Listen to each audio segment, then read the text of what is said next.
Although there are horrors that take their time setting up character motivations and conflicts, certain features jump into the real juicy stuff from the get-go. Looking at recent slashers, creature features, and psychological thrillers, there are quite a few that were utterly captivating within a matter of minutes. Though it can take a while to get invested in a horror story, these recent entries had little trouble leaving us enthralled right away. I'm Ellie for What Culture, and let's take a look at these recent horror movies that hooked you instantly. Starting with Milk and Cereal. Milk and Cereal knows how to start with a bang, which is remarkable considering the indie hit was made for a measly $800. This found-footage B-movie centers around roommates Milk and Seven, who run an online prank channel. When Seven organizes a birthday party for Milk, things take a dark turn when a guest shoots one of their friends dead. However, the murder is exposed as a prank, which Milk takes in his stride. When somebody knocks on the door, Milk wonders if it's the landlord or the cops.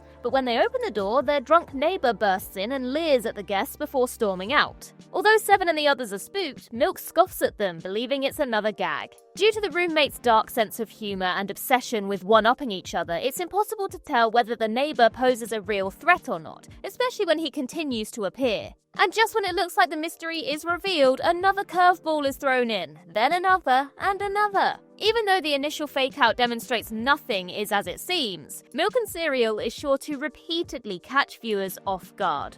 Film and TV is cool, but you know what else is cool? Protecting your privacy online. Scan the QR code or click the link in the description and get up to 76% off a 2-year NordVPN plan, plus 3 months free if you sign up today.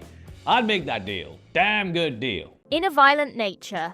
It's ironic how In a Violent Nature serves as an homage to classic slashers, considering it rewrites the rules of the genre. In the first scene, a group of hikers enter a rusted fire tower, where they discover a strange locket. After one of the group picks it up, a rotted corpse, Johnny, slowly emerges from the ground and starts lumbering towards the hikers. The setup is pretty standard for a slasher, but the way it's executed is anything but conventional. There's no dramatic music or frantic editing to accompany Johnny's resurrection. Even though this would be the perfect opportunity to throw in a jump scare, Johnny's appearance is gradual and undramatic. Although this reveal should be anticlimactic, it really works. Using this method, Johnny comes across less like a serial killer and more like a predator who's prepping for his daily hunt. With the action fixated on him with unbroken documentary-style camera work, we're forced to watch Johnny every step of the way, getting a front-row seat to the inevitable bloodbath. As such, viewers are sure to be left unnerved even before the massacre begins. The First Omen. Even though The Omen is iconic, the brand hasn't been great since, well, The Omen. But after watching the First Omen's introduction, it was obvious the supernatural prequel was in the right hands. The story starts in Rome with Father Brennan, who featured in the original, exiting a church. While in an erratic state, he implores his superior, Father Harris, to divulge any information he has about an occult conspiracy. In a defeated tone, Harris says he wants it all to be over, almost like he knows his days are numbered. Before Brennan can learn anything else, their conversation is interrupted by a crash above. Instead of showing the source of the sound straight away, the camera lingers on Harris's surprisingly calm face, while chunks of glass rain down on him. As Brennan looks up, he sees a pipe has smashed through a window, causing shards to plummet below. Though it's evident what's about to happen, the slow motion and hair-raising music create a sense of dread, making the outcome more impactful. Although Harris seems unharmed, Brennan blesses himself when he sees the back of his superior's head. Harris turns from the camera, revealing his skull has been split open by the debris. Not only is this a creative death and a gripping way to start the story, it's a great homage to how Brennan met his maker in the original. Together. Even going into Together blind, the prologue tells you all you need to know about what kind of story this is. As a search party scouts for a missing couple in the woods, 2 rescue dogs enter a cave where they discover a mysterious pool of water. The dogs are naturally drawn to the pool and begin drinking from it. Later on, the search party finds the 2 mutts in the forest ominously staring at each other, unmoving and unresponsive. When they're brought back to their kennel, the pair are still gawking at each other while intensely breathing. As the camera lingers on one dog, the sound of crunching bones and whining can be heard from the other. When the owner hears his pets barking, he runs out to check on them, only to learn they fused together into a malformed monstrosity. This abomination only appears for a split second, but establishes the premise right away. More importantly, it emphasizes how messed up things are going to get, especially after our lead characters, Tim and Millie, move to the same area where this cursed pool resides.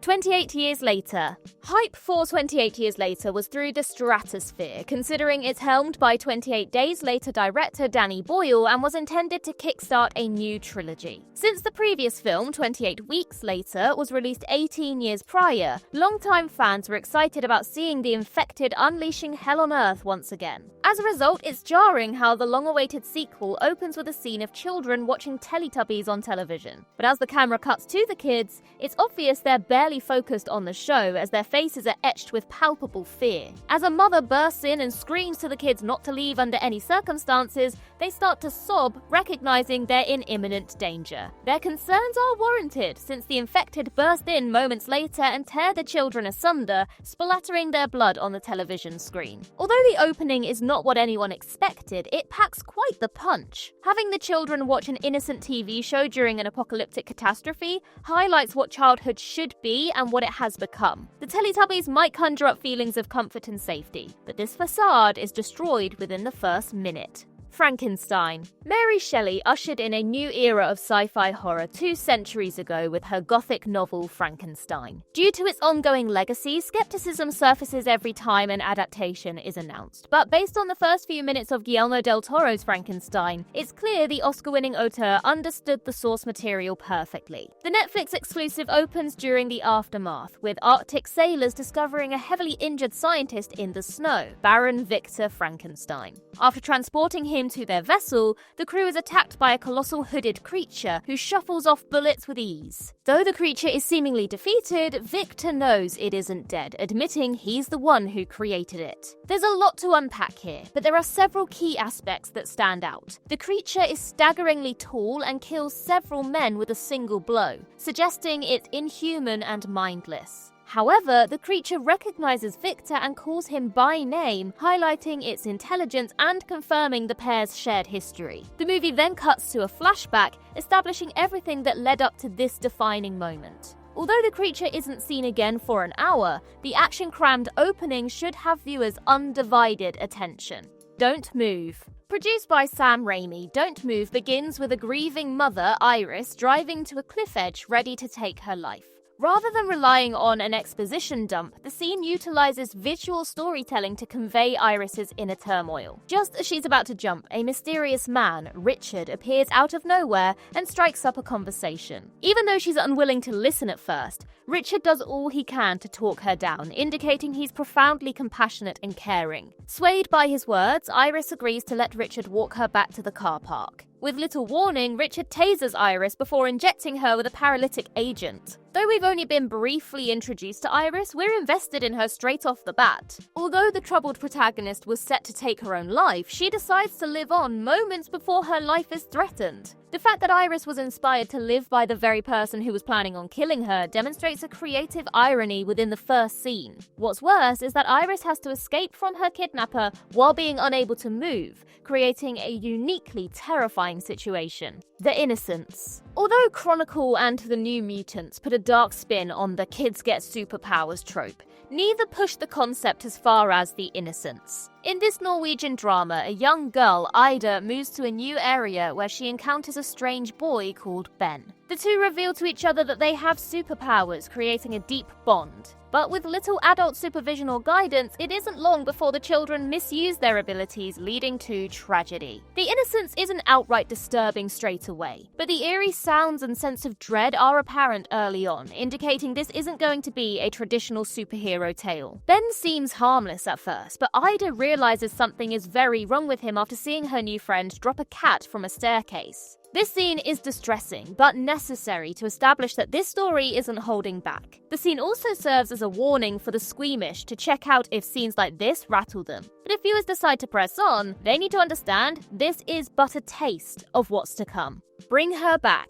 In Bring Her Back, foster mother Laura agrees to take in orphaned step-siblings Andy and Piper after the sudden death of their father. Though Piper tries to settle in, Andy clashes with Laura since she's trying to create a wedge between him and his sister. And when Andy learns Laura is fostering a dangerous boy called Ollie, he realizes he and Piper need to leave as soon as possible. It's apparent that the twisted horror is going to be a difficult watch, considering one of the first scenes involves Andy finding his father's body in the shower covered in his own vomit. However, the prologue is even more unsettling. Bring Her Back opens with a female prisoner in a dungeon, kneeling inside a circle made of chalk. Another woman can be seen recording other prisoners with a camcorder while saying cryptic statements like, "Swallow the body," and "The time has come." As the prisoners scream hysterically, the woman with the camcorder reassures them, even when people in the background are being hanged. The scene only lasts a minute, but it makes an immediate impression, since viewers will be trying to understand how this ties into Andy and Piper's dilemma. And finally, weapons. Few films in recent memory set up their storyline as succinctly as Zach Cregger's weapons. Within the first few seconds, we're told that every child in one classroom inexplicably left their homes at 2:17 a.m. and vanished, save for one. This clinical statement is utterly riveting since it invokes a deep primal fear of the unknown. As scary as this scenario is, curiosity is sure to get the better of anyone. The mystery is simply too enticing to walk away from, urging viewers to continue watching. Not only are they compelled to learn what happened to these children, but they need to understand why one of the kids didn't disappear. Although the narrator claims this is based on a real event, the vagueness of this story is reminiscent of a campfire tale or an urban legend, evoking a childlike fear. Rather than speaking in a sinister voice, the narrator's tone is calm and matter-of-fact about this abnormal event, creating an uneasy contrast. The fact that this preamble is devoid of gore and jump scares also demonstrates that an enrapturing premise is all it takes to draw the audience in immediately.